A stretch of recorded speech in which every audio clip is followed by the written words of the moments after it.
I want to take another bite so bad, but I know that I need to finish filming, so I'm just gonna put it down for a moment. Well, no, I'm not gonna put it down.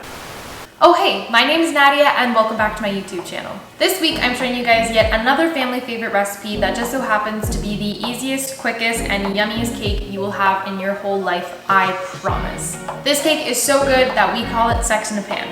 I really don't think we need more of an introduction, so on that note, let's get cooking.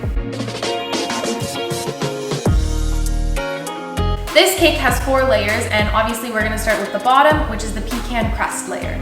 We usually make this cake in the biggest pan we have, which today is gonna be a 9 by 12 inch pan.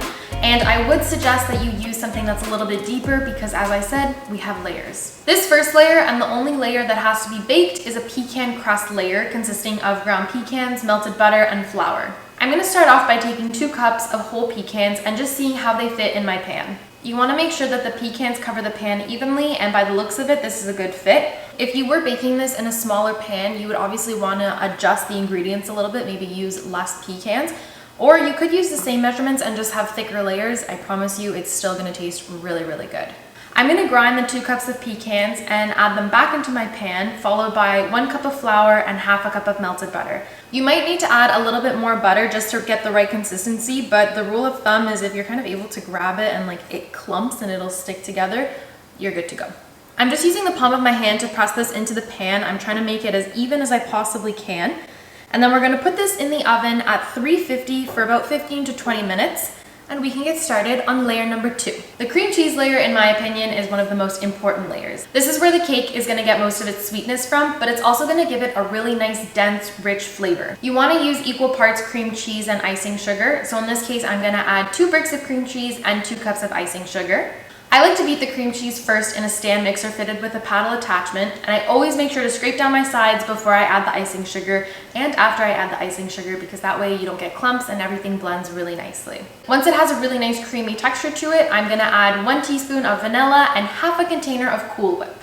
When it's all done, I'm gonna set it to the side and we get to work on layer number 3, which is the pudding layer. This is gonna be a really, really easy layer, I promise you.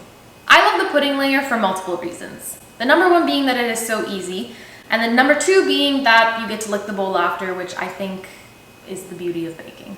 With that being said, to prepare this layer, all you have to do is take 1 package of chocolate instant pudding and 1 package of vanilla instant pudding and follow the instructions on the back of the box to prepare it.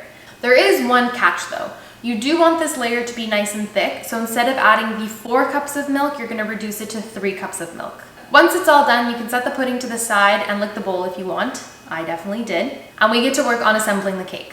To recap, we have our cooled pecan crust on the bottom.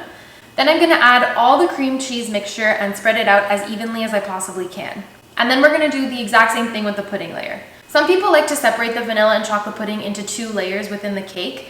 I'm gonna leave this up to you. If you wanna mix them together like I did in this recipe, go right ahead. If you wanna put them separate, go right ahead. Or if you don't like chocolate pudding or you don't like vanilla pudding, just pick the one that you want. You could even use like butterscotch if you wanted to. Just like literally go for it. That's all I have to say. You could put anything in this cake and it would taste so good. And finally, the last and easiest layer of them all, even though I'm pretty sure I've said that about every single layer thus far, but I promise you this is actually gonna be the easiest one, because for layer number 4, all we're doing is topping the cake off with the other half of the Cool Whip.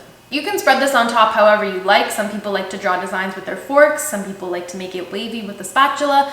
My mom will spend literally 30 minutes smoothing the top over until it looks like a cloud. You do what you want to do. And just like that, we have sex in a pan. I would recommend that you let the cake sit in the fridge for a little bit just so everything can kind of harden and solidify. It's going to make it a lot easier to cut, trust me.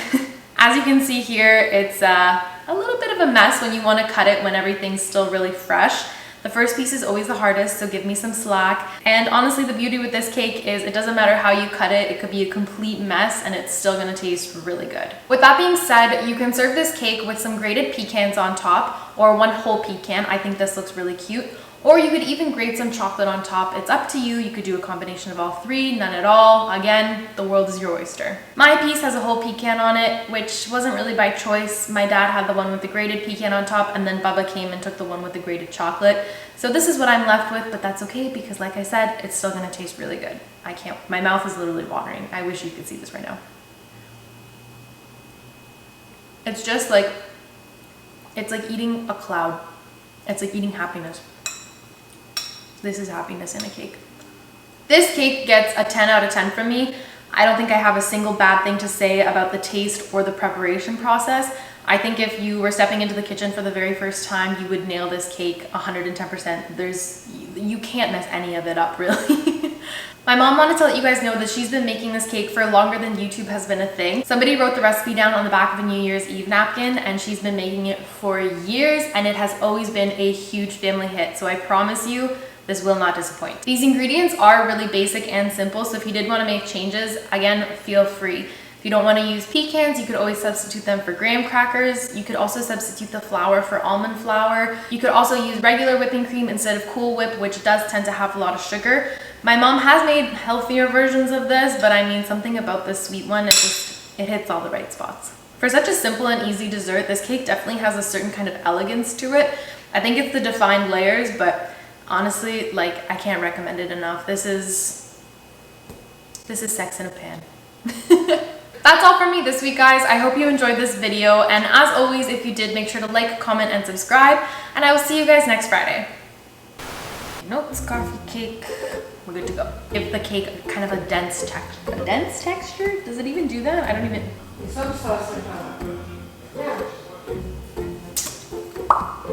Okay.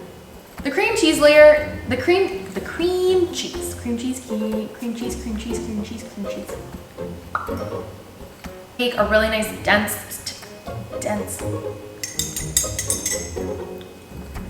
I like to beat the cream cheese first, fitted. I feel like I'm like sweating. Oh.